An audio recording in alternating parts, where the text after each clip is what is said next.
So when I did switch my careers from corporate to entrepreneurship, the same fear kicked in. My God, you've done, 20 years of financial services, you're going into education. How can you do it? Hello, and welcome to Rev Up Your Potential with Hilda Gann, a show about entrepreneurs, industry experts, thought leaders, and the stories behind their success. I'm your producer, Diana Hong. Today's guest is a passionate innovator, leader, and entrepreneur. She is the CEO of STEM Minds, a company that empowers our youth to become fearless leaders, game changers, and problem solvers by developing a love of learning through science, technology, engineering, and math. In today's episode, she and Hilda will be discussing how she helps children get over the fear of failure, what it means to go big and bold, and how she leveraged strategic partnerships to scale her business. So please enjoy our conversation with Anu Bidani. So I was born in India, but I left India when I was 10 years old. My dad was an expat, so we traveled around different countries. So my whole life growing up as a young individual was all about change. Every 3 to 5 years, we changed countries, we lived in different places. So change was part of my DNA. I grew up always being in new environments, learning to adapt and integrate. I was always about integration. Right. My dad's last posting was in Egypt, where I actually graduated with my computer science degree from American University in Cairo, which is affiliated with Columbia University in US. So from there, coming to Canada, with my degree was actually a breeze for me. I came in, my degree was recognized. I right away got into work, didn't have to because computer science was such a field in demand. So it was easy for me to get into work, and it was interesting. I had my degree in computer science. I got my first job in coding, and I actually hated coding. I did not enjoy it. And I'm like, oh my God, I spent all this time taking this degree. What am I going to do now? But it was interesting because I ended up getting a job in IT audit. And I suddenly realized computer science was a lot more than coding. Technology management, information management, cybersecurity. There was so many other fields in it that I could work in that I never recognized when I got my degree. So working in audit was that pivoting moment where I realized, oh my God, I can learn so much. I can see organizations from a lens that most people don't see. It's true because you get the full picture as you're looking at that. Absolutely. So I spent my first 10 years of my career actually doing technology audits. I would audit domestic operations and insurance. I did financial services. I did 2 years international audit, which was a real growth opportunity for me because I traveled all around the world. I was in Argentina. I went to Chile. I Caribbean. It was the highlight of my career. I can see the smile and the twinkle in your eye when you say the travel part. I've shared my experiences with my kids. Like, as a young person out of university, being given those opportunities to experience were very powerful for me. And I think that's where, in my mind, I went through this journey of fearless learning myself. Because every time I went into this new experience, I learned something new about myself. And so what happened was I stayed in my last corporate I was in a company for over 20 years, and I grew in that company with different roles every 3 to 5 years. So I got the benefit of great leadership and opportunities to grow. And so change learning was always in my mind. And I think as I grew in my career and I matured, in that company, I went in there as a junior auditor, and I left the company as a managing director. I think highlights successes you can have in any organization, when there's a support network to help you grow and become good leaders. And that was, for me, was very key. And in those roles is, I think, where the whole seeds of skills germinated for me, because I would hire co-op students, internship students, and I realized the talent and skills I was looking was really not up to par as I would like to have seen it. And then I was seeing my kids. My kids at that time were both in elementary school, and I'm like, my kids would never ever make it to a pile of a review of a resume just because their skills just won't shine. So I reached a point in my career where it was pivoting time. Should I stay in corporate or do something else? And I opted to go into entrepreneurship. And that's where my all my years of experience and mindset just kind of melded together and created a perfect opportunity to launch STEM Minds. So my kids were my inspiration in how do I address this issue of disconnect in skills that employers were looking for and what kids were learning in school. And I have to say I was blessed with the opportunity where I could put my kids in good programs to give them those experiences. And I did spend the money and time doing it, but I did not get the value that I expected. So I had to literally step back and say, okay, I see this disconnect. I know there's a problem. I got to fix it. And I have to fix it from my mind, like as a parent, as an employer, what would I want my kids to do?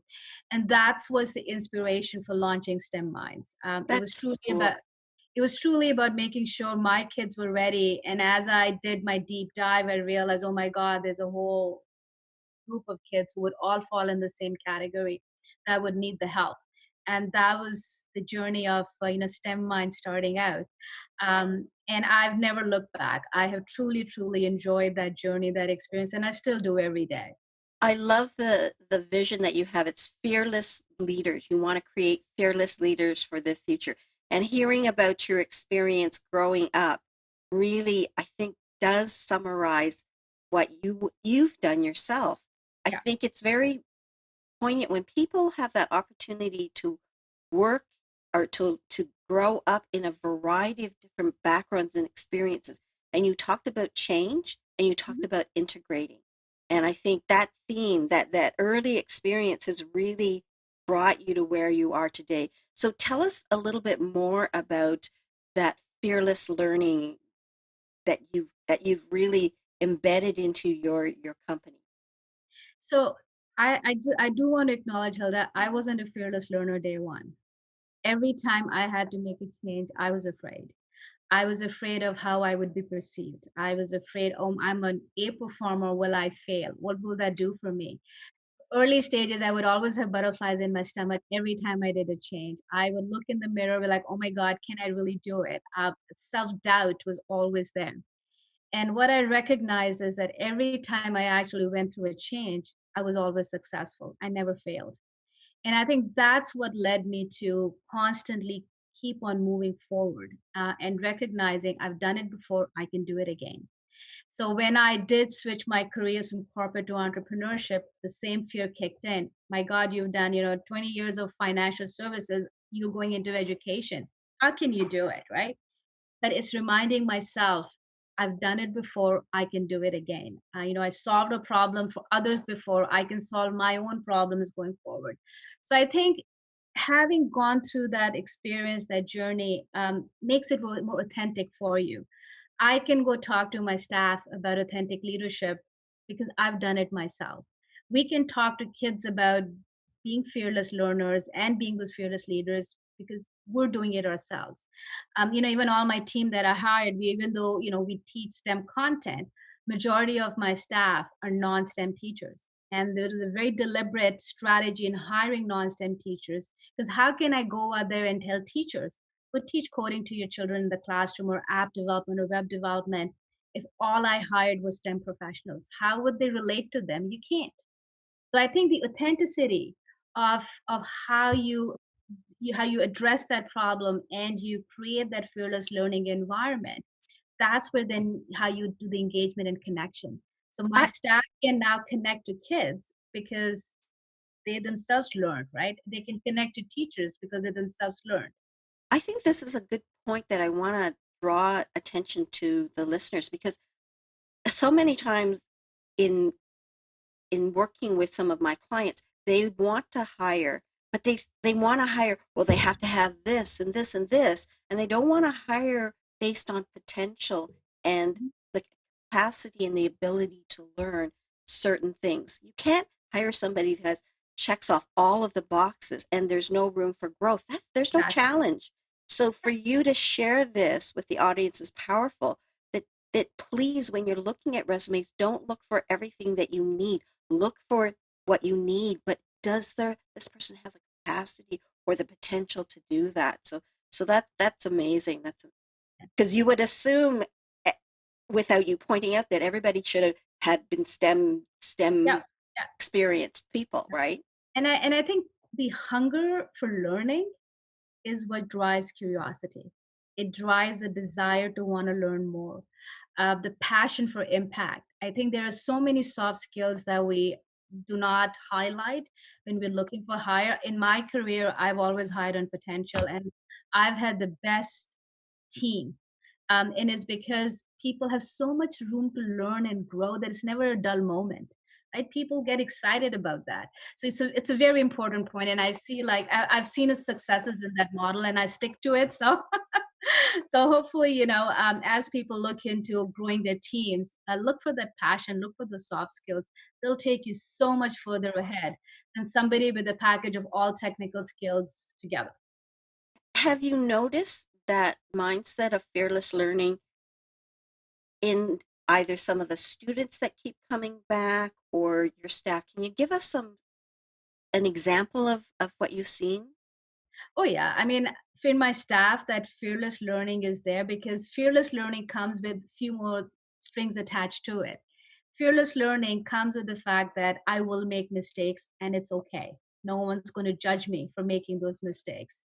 So creating a safe environment to experiment and try new things without worrying about consequences to you personally, I think is really important. So it's about creating the safe place.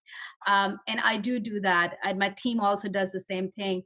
We all recognize we're going to try new things. Some may work great, some may not work, but we're going to learn from it and we're going to move forward. And the same value we instill in our children. Like, if you've never done, coding with electronics before, try it. If you didn't like it, no issues. You can move to anything else without any penalties or any financial implications for parents. We really make it risk free. And I think if we're going to talk about fearless learning, we need to create that safe place with no strings attached to be able to do that. What advice would you give to people who really have that kind of fear of making mistakes? Because you said you in your life you've experienced that. Because I know some organizations, some people might say, we want to have a culture where mistakes will happen and it's part of learning. But I think sometimes some organizations don't have that, or they say they have that, but they really don't. And you make a mistake, you are felt, you feel the the brunt Especially the of guilt. that. Yeah, so it really isn't that kind of learning. So how do you what's your recipe for success on that? What advice would you give to people out there? I think it's really important as a leader to recognize that if things go wrong and they don't go your way, you're not going to lash out at your staff.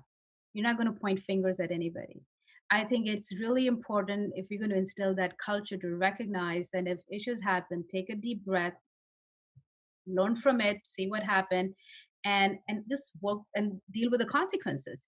I have never ever held my staff accountable when it comes to making mistakes. I take that accountability as a leader because I'm the one who wants to create a safe place for them. I never want them to be afraid to put their hand up and say, I want to try this, can I do it? So I take that accountability for myself and I'm very cautious of it. And I have always made decisions, the choices that I'd never let anyone feel that having gone through that experiment was a bad idea. So I think it comes from a leadership that you have to instill that at a leadership level, at a cultural level, and demonstrate not just by words, but by examples that it's okay. And and I've had my, we've, as I said, as a team, we all make mistakes. And if I make a mistake in a decision that I made, I'm also not shy in acknowledging to my team, saying, hey, you know what, I tried this. It was my choice, my call.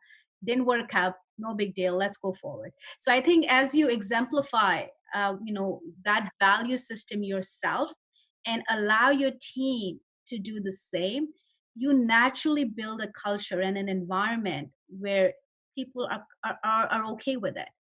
And then especially when it comes to talking to kids, they can relate to those experiences themselves. And I think it's really important, especially in the business of kids, where the bar is much higher in terms of the value system that we showcase to kids, right? It has to be authentic, it has to come from a real place, because kids look up to role models. That's what sometimes influences who they are, what they're going to do. So it's really, really important that it is instilled in a company's culture DNA from top to bottom, and everyone believes in it consistently.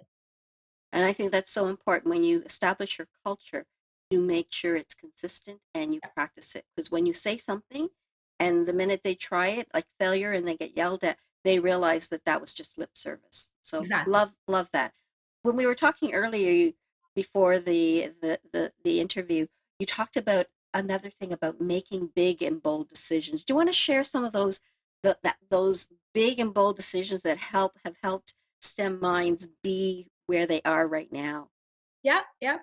I, as you know, you and I both were part of the master class with Eleanor, and I have to say that coaching was my pivoting moment, where I recognized that having the self confidence is the key ingredient in making big and bold decisions, especially as women entrepreneurs. We sometimes hold ourselves back thinking small, let's take a little risk, I just want to be successful in what I do. Yeah, yeah.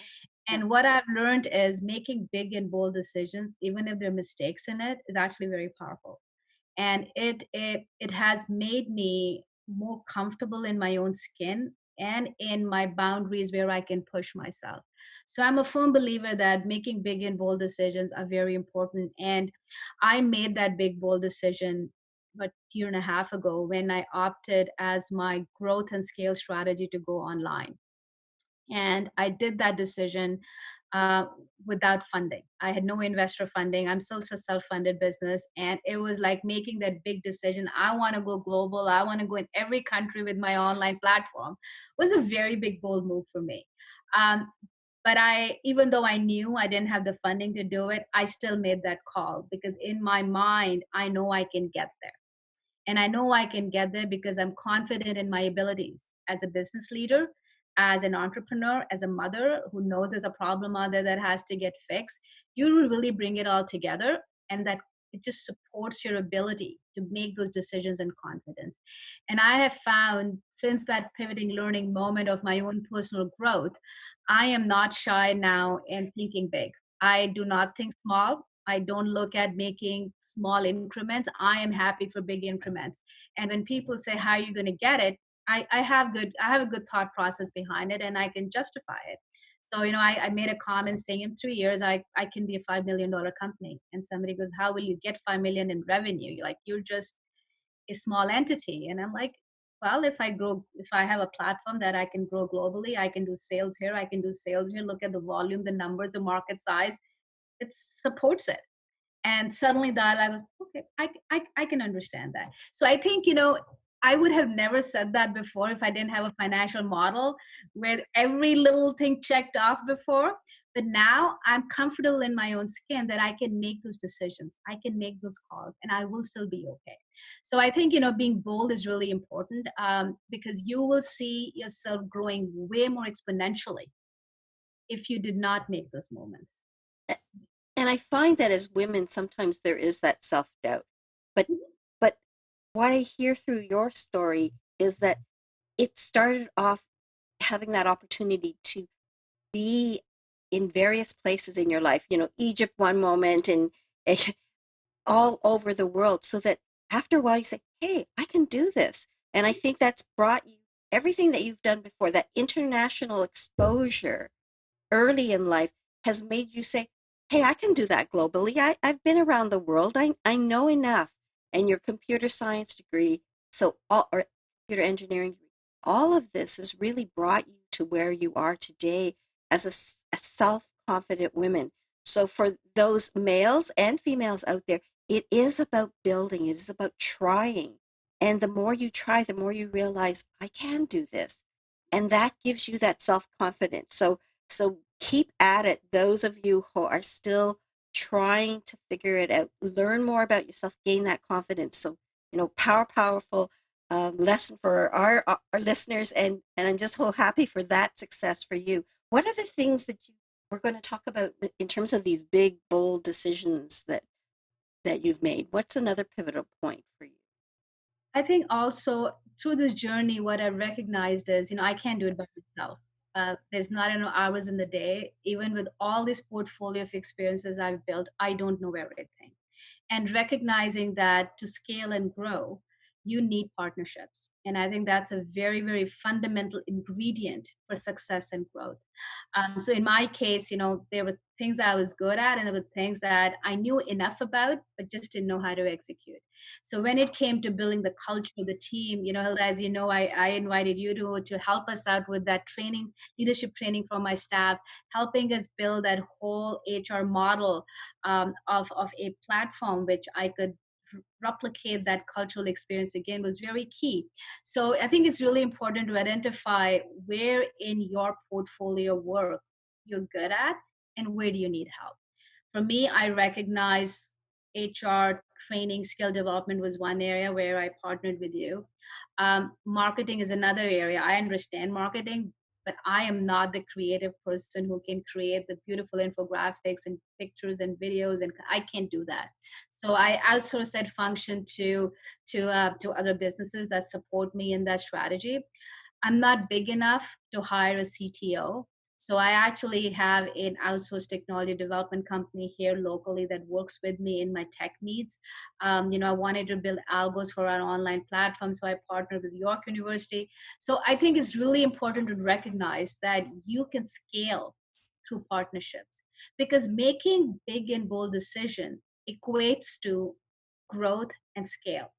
But then to do growth and scale, you need partnerships. So there are all these interrelated disciplines you do have to understand, because that will help you to actually make those bold decisions a reality. So I think it's really important to recognize that where you need help and get that help. I want to draw upon that decision that you made to use an HR person, and particularly I want to focus on, you decided that you wanted to have manager training. Your staff were fresh out of teachers college with very little experience, but you saw the gems in them. You saw that potential. And what I admired in you, you said, Hilda, I want these people to understand their roles. These are my future they're my directors, but they're my future directors as we grow global. And you said, we need a 10-week course, 1 hour a week, and I want some coaching with them. And what I found in that journey with you was that these people were given a gift that most managers don't get. Many managers don't get some form of training. And then many managers don't have coaching. And these people were getting coaching on how to be good managers in their 20s. Most of us don't even get that information training until we're 30 or 40. So this is an example of you and this bold decision. And I watch these people grow in their confidence of Mhm. being the kind of leaders that they wanted, because part of it is not being the leader that other people expect you to be, but being that unique self and taking your uniqueness and making yourself the leader that you're confident and comfortable with. So kudos to you on that. And I'm very, very honored to be part of that journey of your growth at STEM Mind. And I have to say, Hilda, your training and coaching was very, very critical to the success that we're having as a business today, because my team is so ready to embrace new opportunities and grow. And they've all been given the freedom to be their own leaders in their own skin. They don't have to replicate me or anybody else. They just have to be themselves, and their best will shine through that process. And you gave them those tools, those strategies to become those comfortable leaders. And the reality is, in university colleges, I wish there was more training been given to students on leadership, because a lot of them come out of with graduate degrees, but they really don't understand how to be in a work environment and the communication aspects, working with peers. There's so many aspects that will make somebody successful. And I know a lot of small businesses think, you know what, I don't need that. I'm too small for it. And I'm going to encourage them to say, rethink that, because your success, your growth will depend on how good your team is in supporting your vision and mission. And having that mindset embedded in your team will, first of all, as a business owner and entrepreneur, will give you the confidence that you're not alone in it. You have an entire team that has been brewing that mindset and will be there to help you. Tell the people how many staff you currently have, so that they might not know how big your team is. So I have a team of 16 staff now. When I started my business in 2016, I started with 4 part-time staff. And I've been growing since then. And during summer and during project peaks, we go up to almost 20, 25 people. But I have a core team of 16. I would say all of my team is under 30. So they all are learning and finding their own groove, finding their own leadership. They're finding their own passion. And I have to say, it's very energizing to work with that team because I learn every day from them. And I am blessed that we're together because we feed off each other's energy and and we have fun. And then you bring the kids in the mixtures, and it's even more fun. Yeah, I really appreciated being part of that team for about 6 or 7 months. And it was kind of sad when I had my last class, my last coaching. I got, oh, but I'd seen them so evolve in that period of time. I wanted to share that the size of your organization, because people would probably say, oh, well, she's about 40 people and she can afford this. But one thing I want you to share with people is that you actually, as a manager, nurture and support and allow your team to grow by mistakes. A lot of people who are entrepreneurs, a lot of people who are managers have trouble letting go. They need that control. They don't seem to have that comfort level. So do you have any tips and strategies on how people can get that comfort or move towards that to be a better leader, be a better boss? So I don't micromanage. I have realized in my life, micromanage actually inhibits creativity, it inhibits growth, it impacts confidence, and it does not allow people to grow. So I have a framework with which I work, and that framework is based on guidance and support. So when we have these big, bold decisions to make, there's lots to do. I will set up the framework. And even though I have the answers of how to do it, I will let the team discover it. And the reason I do that is because if everything was only done with my mind, I will not have another perspective to work with. So the framework creates a container, but how we execute within that container is the freedom I give my staff. And I learned this very early on in my career, Hilda. Like I went through when I was in my corporate career, I went through a leadership training program, and I was selected, an elite 12 candidates were selected in the entire organization to go through this training. And I was an A performer, confident I could never do anything wrong. I was just so perfect at it. I went into this program and I miserably failed my day one. Oh, I had tears. I oh, was like, how could I, who was an A performer, fail in my first leadership task? And that's where I learned the power of leadership through delegation. I had made the big mistake of thinking, I can do it. Let me fold my sleeve. I'll get it done. We'll be on time. We'll be the top winning team. Well, it wasn't the fact that I did the job, it was how I did it made a big difference. It was a learning moment in my life that I have never forgotten.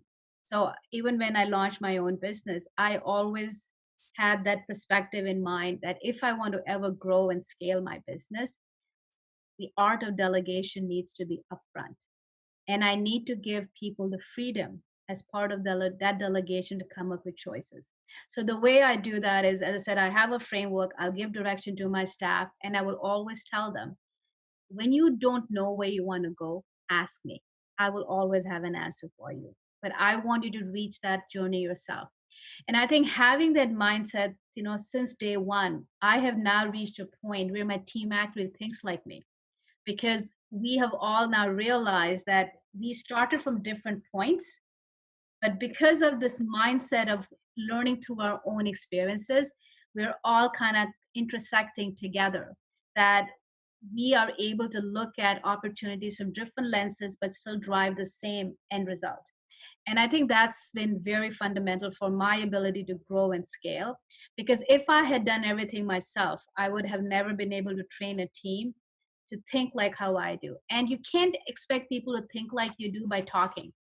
It yeah. has to be done. And it can only be done when you allow people to do it and make mistakes with it, and being patient with them as they go through their journey of learning, right? Yeah, it's so important. I think, people have gotten a lot of insights from you today. It's just been amazing. You can tell you've got a computer engineering brain. It's very systems processing. It's analytical. I remember one time in our coaching sessions with Eleanor, and she asked about metrics, and Mhm. you had your Excel spreadsheet and everything. And I mean, I was on phone that day, so I couldn't see everybody's face, but I could just imagine everybody's jaw dropping because everybody is kind of here in their infancy about learning how to do metrics. And then there's a new, like way out there, she's got it all kind of calculated and figured out. And I'm sure everything that you've done has really brought you to where you are today. And that's actually a quote from Chris Hadfield. I was on an airplane and I was reading an article and somebody said, "Oh, so Chris, what's it like being a former astronaut?" To which he actually said, "I'd like to think that everything that I've done before, besides being an astronaut, has brought me to where I am today." And that resonated with me because I started off as a nurse. I ended up, you know, launching a company with my husband, an engineering company, from a nurse to an engineer. And then I've launched my new company that focuses on human resources. And every experience I've had has really helped me with all the previous. And I hear that in your company too. Mhm. That all the things that have brought you to STEM Minds has really helped you to escalate it. Share with us where STEM Minds is now. How you have pivoted so remarkably during COVID-19. I'd like you to share with our listeners what you did to to move from a period of COVID-19 where after school programming essentially was kind of put on hold for a while. What Yeah. happened there? So, 2019 was the year we actually had done a lot of content development, built our platform. We were ready for sale. We were on a good growth trajectory for 2020. And we actually had a lot of business already booked when COVID hit us. So it was March 13th, will always be engraved in my mind when we as a team all sat in there looking at each other like, okay, we're going to lose all this money now because we can't do these things. Yeah. But what are we going to do? And that was a pivoting moment, and we said, you know what, we spent all this time building our online platform. That's our journey. That's what we're going to do. So we pulled together ourselves as a team and overnight launched our virtual camp starting the first week of the March break week. And Helda, we haven't stopped. We have gone from running 2 camps a day to almost running 3 to 5 camps now a day.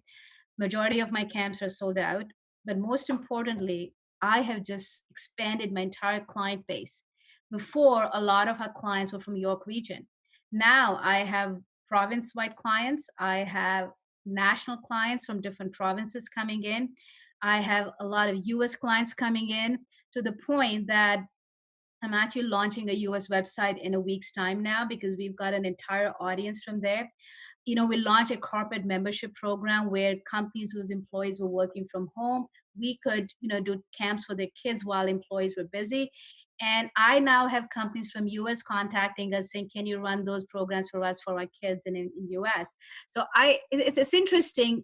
The market was ready for our product, and COVID just fueled it to make it happen.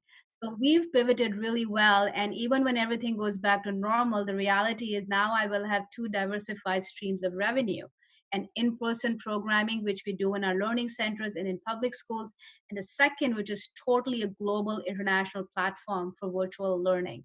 So, it was. It was that I would say there was a few hours of grievance that we went through. I think it's important to recognize that. Like Yeah, I yeah. honestly think I won't underestimate it, because I think going through the grieving process was really key to recognize we are all people. We worked really hard. We spent a lot of money in marketing and selling our product, and we lost it all overnight. And I had to go through that grievance to get the energy and fire to pivot. because it made me more hungry to want to win in the pivot. Because it was like, I am not going down my 20% growth trajectory. I need it. I'm going for it. And that fire is what fueled the pivot. And it gave me the energy to do all the things I needed to do. And now, as I said, I'm super excited. Virtual camps are going well. We've got national audience coming in, US sites going live in a week's time. I've already got US clients coming in. So I feel like finally that being a global business dream will come true. I know it sounds almost like around the corner, right? I have to say that you're right. Like, I think each of us would have responded to COVID-19, in our own different ways. And I remember myself saying, "Oh well, that's it. We're not supposed to be, we're supposed to work virtually or not at all." And I thought, okay, well, we'll just ride it out for 3 months and we'll see. And then like overnight, I thought, wait a minute, I'm human resources. There are so many businesses who need information about interpreting all the government changes and what does that mean to their work culture? What does that mean to their staff remotely? And within a week, we said, we're doing webinars to inform our to inform companies and human resources decision makers. And so from the day we heard, 1 week later, we had a we had a webinar running twice a week within 1 week. And people were coming back like a month later and starting to introduce their webinars. So I know what you mean, fire in the belly, get it done, And we were primed. We were primed because we'd already done webinars before, and we'd had our pay system to do it. So we were able to just pull all the resources. I want to go I was ahead. going to add one more thing. I was going to say, Hilda, like, I want to give you kudos for being there for businesses in that moment. Your webinars were amazing. Thank I you. always looked for the newsletter, the updates, because it always gave me so much information to vet and validate my understanding, but also give me an opportunity to connect. So, and in these moments when we've all kind of been there for our community, for our clients, I think is a very key factor in us pulling together through this phase. And you did an amazing job on that. Oh, So thank you. And you were one of my guests. I think that was one yeah, of the webinars people should listen to because it had 4 different people talk about their experiences, you know, early days of COVID and moving forward into what next kind of stuff. You touched upon one other thing about giving back to society. And I think, you are a B2, what's it called? A B2, a B B Corp. Corp, a B Yeah. Corp company. And that is a certification that has quite a bit of distinction to it. And part of that, the criteria is that you're giving back to community, you're environmentally friendly. Share with our listeners that part of you and your company that gives back to its society. And So when I launched my business in 2016, I had a big debate. Should I be a not-for-profit or should I be a for-profit? And I opted to be a for profit social enterprise because I wanted to make sure that I built a business in a way that it was self sustainable, that I could grow and invest in it. But I also wanted to have a social consciousness.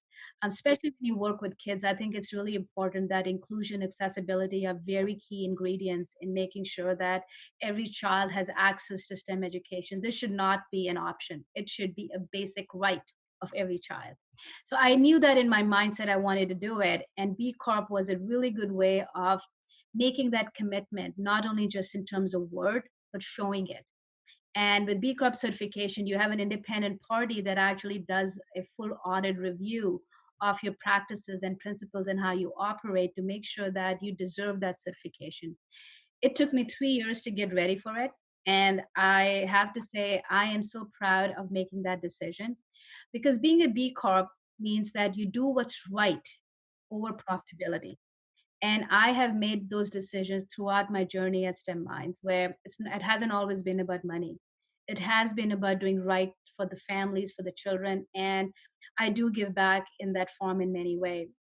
If kids can't afford it, we will give free scholarships. We run free community events. We partner with organizations to make programming accessible.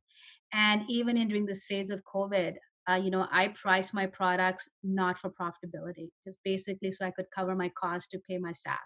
So I have made those choices and decisions to make sure that we are available, accessible, and can reach every community that has a need for supporting the youth. And so giving back in that, in the form of scholarships, events, every time there are I guess community events that happen where they're looking for support for giving awards to kids, those things, we're always there to support that. So yeah, so I firmly believe in that, giving back to the community in whatever capacity that you can. During COVID, when my facility was shut down, we converted it into a PPE production facility, and all my 3D printers, laser cutters, everything was used to make PPE for healthline workers. And again, it was giving back to the community because that need was there. So I'm always looking at, where the needs are, how we can support, and I don't make those decisions based on profitability. I make it on what's the right thing to do for the larger goodness in our community, in our society. And then that principle not only just resonates with me but my entire team. We all have that ingrained in our mindset of how we engage with our community. And I see the joy in you when you talk about that gift of giving back. And I think one of the beauties of being an entrepreneur, and hopefully you have enough money to do it, is that ability to give back. When my husband and I had our own company, iTrans, we actually at one point we said we can afford it now. Let's give a scholarship to your alma mater. So U of T actually has an iTrans Ontario government scholarship for graduate studies. And it's in perpetuity. So long after my husband and I are gone, that iTrans scholarship will carry on. And it's that gift of being in a position where you can influence people, running a business, and then you can give back. And so we always looked at the opportunity to give back to our community. And our community was our professional community and our geographical community. And I see the joy in your eyes as you talk about it.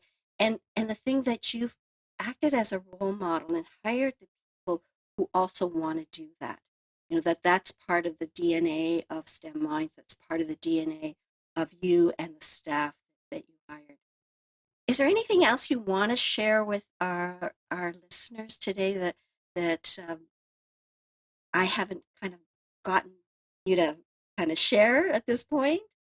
No, I think you've really captured the spirit of, what I truly believe are ingredients for success, making those big, bold decisions, being fearless in your experiences and learning, scaling through partnerships, power of delegation. Like all of these to me are such critical components to be successful in your, whatever your venture is. These things don't change venture by venture. They're there.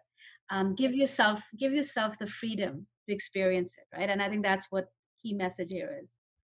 And I think in these COVID-19 times right now is we've all learned how to be flexible, be more adaptable and forgiving of people. When the first days of Zoom happened, you can remember say, now go, there's a chat button there, or you put it on, you're on mute and you need to push this button here.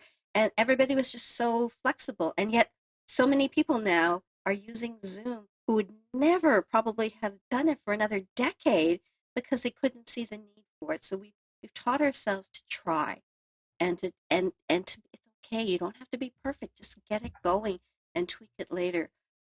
It's been a joy to have you, and I want to make sure people know how to get a hold of you if they're interested in some of the after school programs. Can you give your website, and if you want to give your email, if you want to have people contact, tell us a little bit more about how we can help others who are listeners and yourself in terms of your company. Sure. www.stemminds.com. Look at us at our website, see what we do.